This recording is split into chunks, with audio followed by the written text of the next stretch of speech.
మీరు మాట్లాడుతున్నారా అంటే as back as 2007 April state executive లో క్లియర్ కట్ గా ఈ కేజీ బేసిన్ వ్యవహారం మీద ఫస్ట్ ప్రయారిటీ ఏపీ గవర్నమెంట్ కి ఏపీ స్టేట్ కు ఉండాలి, మాకు దాంట్లో ఒక సిగ్నిఫికెంట్ షేర్ రావాలనే విషయాన్ని స్టేట్ రెసల్యూషన్ పాస్ చేసింది పార్టీలో. అది మాత్రం కాదు, షేర్ ఆఫ్ ఇన్కమ్ ఏదైతే సెంట్రల్ గవర్నమెంట్ వస్తుందో ఆ షేర్ లో స్టేట్ కు ఒక వాటా ఉండాలి, దానికి ఇప్పుడే ఒక పోర్షన్ చేయండి అనే డిమాండ్ కూడా పెట్టింది.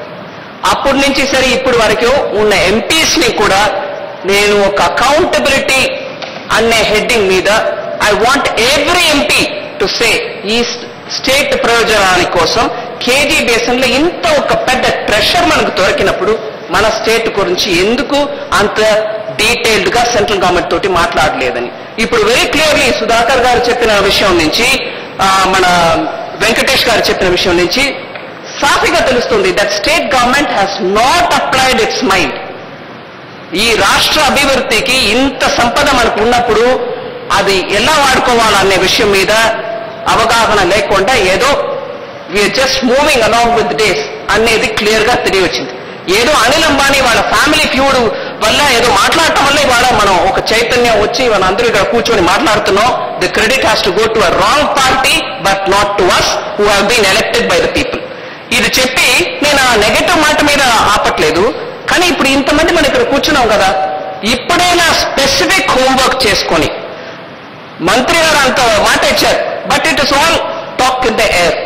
దాంట్ నుంచి మనకి స్పెసిఫిక్ గా మనకి ఇస్తున్నారు, ప్రయారిటీ తర్వాత వస్తుంది. మీరు పవర్కి ఇచ్చుకుంటారా, యూరియాకి ఇచ్చుకుంటారా? ఒక్క క్షణం మళ్ళీ మీరు మాట్లాడదు. కానీ విశాఖపట్నం నుంచి కేంద్ర ప్రభుత్వ మాజీ కార్యదర్శి ఇదివరకు ప్లానింగ్ కమిషన్ లో పనిచేశారు, పవర్ మినిస్ట్రీలో కూడా పనిచేశారు, శర్మ గారు మనతో మాట్లాడడానికి సిద్ధంగా ఉన్నారు. శర్మ గారు నమస్కారం అండి. నమస్కారం అండి. శర్మ గారు, రాష్ట్రం అంతా కూడా చాలా ఆందోళన ఉంది. వినపడుతుంది అన్నమాట వెళ్ళండి. రాష్ట్రం అంతా చాలా ఆందోళనగా ఉంది. కేజీ బేసిన్లో మన వాటా ఏమిటి, మన పరిస్థితి ఏమిటి, మన ప్రయోజనాలు ఏమిటి, మన పరిశ్రమల మాట ఏమిటి? ఇప్పుడంటే మన ఆంధ్రప్రదేశ్ లో ఈ మన కోసా తీరంలో ఉన్నటువంటి సహజ వాయువులు నిక్షేపాలు, ఇది దానికి మన ఒక ప్లాన్ లాస్ట్ 5 years నుంచి ఒక ప్లాన్ ఆఫ్ యూటిలైజేషన్, ఫెర్టిలైజర్ ఎంత, పవర్ కి ఎంత, ఇండస్ట్రీకి ఎంత, కుకింగ్ గ్యాస్ కి ఎంత, ఇటువంటి ప్లాన్ మన ఆంధ్రప్రదేశ్ రాష్ట్ర ప్రభుత్వం ఏం చేయలేదండి. రెండోది, ఈ గవర్నమెంట్ ఆఫ్ ఇండియా మీద రాజకీయంగా ఒత్తిడి తీసుకురావడంలో కూడా చాలా వైఫల్యం, ఉదాసీనత కనిపిస్తోంది. కనుక 2 విధాలుగా మనం ఏం చేశామంటే మన ప్రభుత్వం మనం వాళ్ళ మీద ప్రెషర్ పెట్టకుండా మనకు ఉన్నటువంటి హక్కులను మనం కొన్ని పోగొట్టుకున్నాం. ఇందులో ఒకటండి, మన మురళీధరరావు గారికి ఎప్పుడే చెప్పారు వ్యక్తులు, మురళీధరరావు గారు చేసిన స్టేట్మెంట్ ఏంటంటే అమర్ సింగ్ గారికి, ములాయం సింగ్ గారికి వాళ్ళని అప్పీల్ చేయడమే కానీ ఆంధ్రప్రదేశ్ కి ఎంత ఇవ్వాలి అనేటువంటి విషయం ఎక్కడ స్టేట్మెంట్ కనిపించదు. ఇక ఇదేమో అలొకేషన్, అంటే రాష్ట్రానికి 7%, 10% కన్నా ఇవి రాదండి. మన పక్కన ఉన్నటువంటి ఒక నిక్షేపం మన రాష్ట్రంలో బాగా యూజ్ చేసిన తర్వాత మిగిలిన రాష్ట్రాలకు ఇవ్వాలి. ఇప్పుడు ఏమైంది, ఇప్పుడు ఈ వెస్ట్రన్ గుజరాత్ కి, తర్వాత ఈ దాద్రి ఉత్తరప్రదేశ్. హలో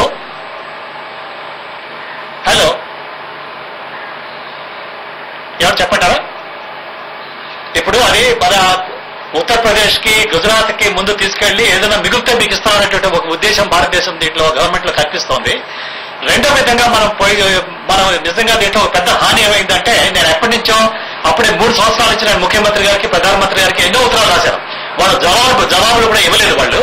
ఇందులో నేను ఈ $4.2 మిలియన్ BTU అనే ప్రైస్ చాలా అబ్సర్డ్ గా, చాలా హైగా ఉంది. అది నిజంగా మీరు చూస్తే దాని కాస్ట్ 50 సెంట్లు 80 సెంట్లు అండి. అంటే 8 ఇంతలు వాళ్ళు పెంచి అటువంటి ధర మన మీద, ఆ భారం మన మీద పెట్టారనమాట.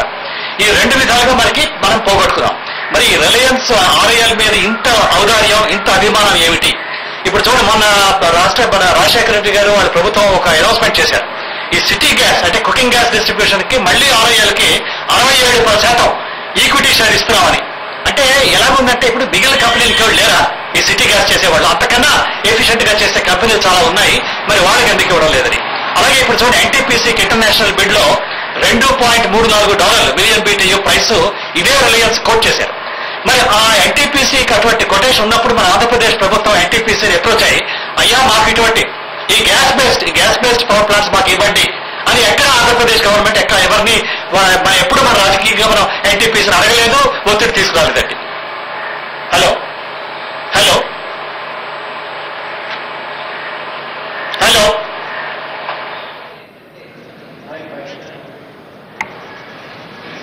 పబ్లిక్ ప్రైవేట్ పార్ట్నర్షిప్ తప్పదండి. మన నేషనలైజేషన్ గురించి మాట్లాడటం waste. At the same time private partnership లేకుండా చేయగలుగుతామా అనేది is not the issue. Public private partnership ఉండాలి, కానీ మీరు టర్మ్స్ ఫిక్స్ చేస్తున్నప్పుడు ఈ రాష్ట్రానికి రావాల్సిన ఇంట్రెస్ట్ ని పోగొట్టకుండా ఫిక్స్ చేయాల్సింది. అక్కడే నేను మధు గారు, సుధాకర్ గారు చెప్పిన ఒక పాయింట్ లో అగ్రి అవుతాను.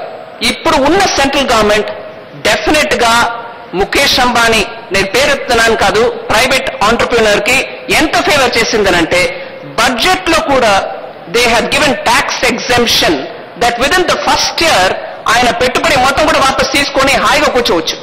అట్లాంటి ఫేవర్ చేసి ఒక ప్రైవేట్ పెట్టుబడిదారుని అక్కడ సెంట్రల్ గవర్నమెంట్ జాతీయ సంపద అని చెప్పినప్పుడు మనకు లోకల్ స్టాండింగ్ ఉందా, ఆంధ్ర రాష్ట్రం ముందు అడగొచ్చా? ఈ ప్రశ్న కాదు. డెఫినెట్ గా మనకు రైట్స్ ఉన్నాయి, మనకు కావాల్సిన వరకు తెప్పించుకోవాలి. ఇప్పుడు వరకు మనం ఆలోచన లేకుండా, ఒక విధానం లేకుండా అది యూరియాకు పోతుందా, ఫర్టిలైజర్ పోతుందా, పైప్ లైన్ వేస్తామా, డొమెస్టిక్ యూస్ పోతామా, అది కాదండి విషయం. ఇప్పుడు first let us establish hour right that we have over the gas. దాని తర్వాత we have to look at details of ఎలా ఇది వాడతాం, ఎప్పుడు తీసుకొస్తాం, ఎట్లా తీసుకొస్తామని. దానికి డెఫినెట్ గా స్టేట్ గవర్నమెంట్ అన్ని పార్టీలతోటి సెంట్రల్ గవర్నమెంట్ ని అప్రోచ్ చేసి మాట్లాడాలనేది మా కోరిక. కానీ దీనికి డీటెయిల్డ్ గా మనం వర్కౌట్ చేసి స్పెసిఫిక్ డిమాండ్ తోటి పోవాలి. ఈ ఊరికే గాలి కవర్గా Andhra's interest will be taken care of అనేది సరిపోదు మనకి. ఇప్పుడైనా we have to go ahead with specific interest. MPs అందరూ కూడా కొంచెం మూవ్ అవ్వాలి. All parties will have to work together on this. Puttur గారు.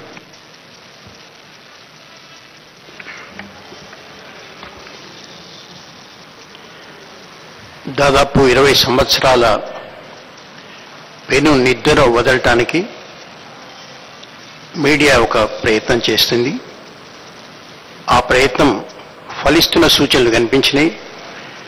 నిన్న మురళీ దేవర మాట్లాడి ఆంధ్రప్రదేశ్ ఇంట్రెస్ట్ మేము ప్రొటెక్ట్ చేస్తాము, వాళ్ళకి మేము స్పెషల్గా చూపిస్తాము ఫేవర్స్ అనేది అర్థం వచ్చేట్టుగా మాట్లాడటం అనేది ఈ మీడియాలో వచ్చినటువంటి కథనాలు, దాని తర్వాత ప్రజల్లో వచ్చినటువంటి స్పందన, దానివల్ల నేను అనుకుంటున్నాను ఈ ప్రయత్నం చాలా మంచిది. అభినందనలు ఎన్టీవీకి.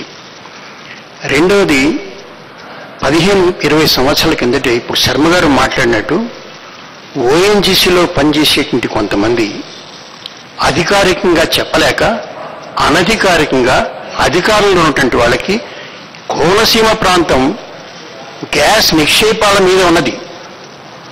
లక్షల కోట్ల రూపాయలు ఖరీదయ్యేటువంటి గ్యాస్ నిక్షేపాలు, వెస్ట్ ఏషియాలో ఎంత సంపద ఉందో అంత సంపద ఇక్కడ ఉంది అని చెప్పిన సందర్భాలున్నాయి. అయితే వాటిని ఎవరూ సీరియస్గా తీసుకోలేదు. పత్రికల్లో ఉన్నటువంటి వాళ్ళని కూడా సీరియస్గా తీసుకోలేదు. సరే, ఇప్పుడు ఏం జరుగుతోంది? ఓఎన్జీసీని పక్కన పెట్టి రిలయన్స్ లాంటి సంస్థలు ముందుకొచ్చినాయి.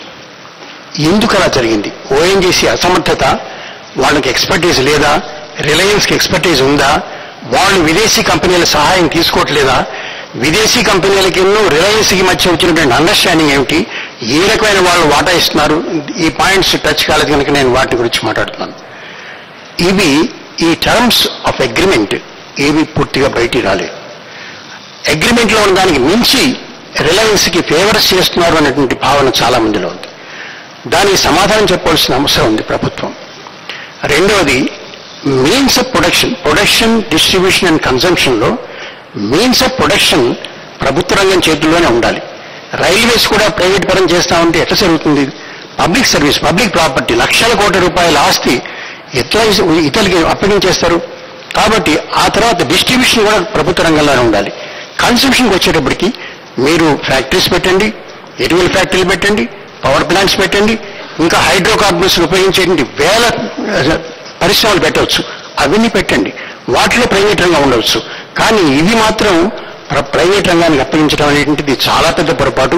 ఏ నేపథ్యంలో ఈ అగ్రిమెంట్ జరిగింది, ఎవరు దీని కారకులు, ప్రజాప్రతినిధుల్ని నిపుణుల్ని సంప్రదించారా, వాళ్ళ సలహాలు తీసుకున్నారా, ఇవన్నీ బయటికి రావాల్సిన విషయం. ఎవరి ప్రయోజనాలు దృష్టిలో పెట్టుకున్నారు? ఆంధ్రప్రదేశ్కి సంబంధించినంత వరకు అండి, ఆంధ్రప్రదేశ్ ఇంట్రెస్ట్ ప్రొటెక్ట్ చేసి తీరాలి, దాంట్లో సందేహం లేదు. ఇక్కడ నుంచి 10,000 మెగావాట్ల పవర్ ప్రొడక్షన్ కోసం అని గుజరాత్ పథకాలు తయారు చేసింది. మనం ఎంత చేశాం? 10,000 మెగావాట్లు, 5,000 మెగావాట్లు కూడా మనకు దిక్కు లేదు. మనకు మాత్రం అవసరం లేదా? ఓఎన్జీసీలో లోపాలు ఉంటే సరిదిద్దుకుందాం. ఎక్స్పర్టీస్ కావాలంటే ఇతర దేశాలు రిలయన్స్ ఏం చేసినా మనం ఓపెన్ చేద్దాం. అంతేగాని దాన్ని తీసుకెళ్లి ఎవరికో అప్పచెప్పి వాళ్ళ లాభాలు, వాళ్ళు ఇతరులకి లాభాలు పంచడం, ఇటువంటిది సరైన పద్ధతి కాదు. ఇక్కడ మనం కూర్చొని మనం మాట్లాడుకొని కొన్ని ఇష్యూస్ రేజ్ చేయగలుగుతాం తప్పితే మనం నిర్ణయాలు చేసేవాళ్ళం కాము. కానీ ఇష్యూస్ ఇవి ఎంతకాలం ఇట్లా సాగాలి? మీన్స్ ఆఫ్ ప్రొడక్షన్ గురించి ఏం చేద్దాం, డిస్ట్రిబ్యూషన్ గురించి ఏం చేద్దాం, ఎటువంటి ఏర్పాటు చేయడానికి అవకాశం ఉంది? వాళ్ళు ఏదో 14.5 కేజీలు 100 రూపాయలకు 110 రూపాయలకు ఇస్తా ఉంటే దాంతో సంతృప్తిపడి సంబరపడిపోయి మనమే చాలా గొప్పగా సాధించామని భుజాలు ఎగరేసుకోవాల్సిన అవసరం లేదు. తీసుకెళ్లిపోతుంటే మొత్తం సంపద పోతుంటే దాన్ని పట్టించుకోకుండా ఇది సరైన పద్ధతి కాదు. రాజకీయాలు రాకుండా సమష్టిగా ఆలోచించి 30 మంది ఎంపీలు, లెఫ్టిస్ట్ ఎంపీస్ ఒక లెటర్ రాశారు ప్రైమ్ మినిస్టర్కి. చాలా బాగుంది, చాలా కన్స్ట్రక్టివ్ అప్రోచ్, పాజిటివ్ అప్రోచ్ దాంట్లో ఉంది. అదే పద్ధతిలో అన్ని పార్టీలు కూడా సహకరించుకోవాలి. ఇంతకంటే చెప్పవలసింది ఏం లేదు. ధన్యవాదాలు. చెన్నమనేని రాజేశ్వర గారు, మైక్ ఆన్ చేయండి.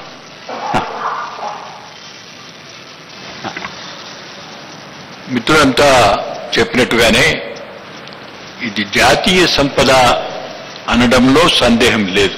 జాతి ఒకటి, చరిత్ర ఒకటి, సంస్కృతి, భిన్నత్వం ఉన్నా ఏకత్వం అనేది మన జాతికి ఉన్నది.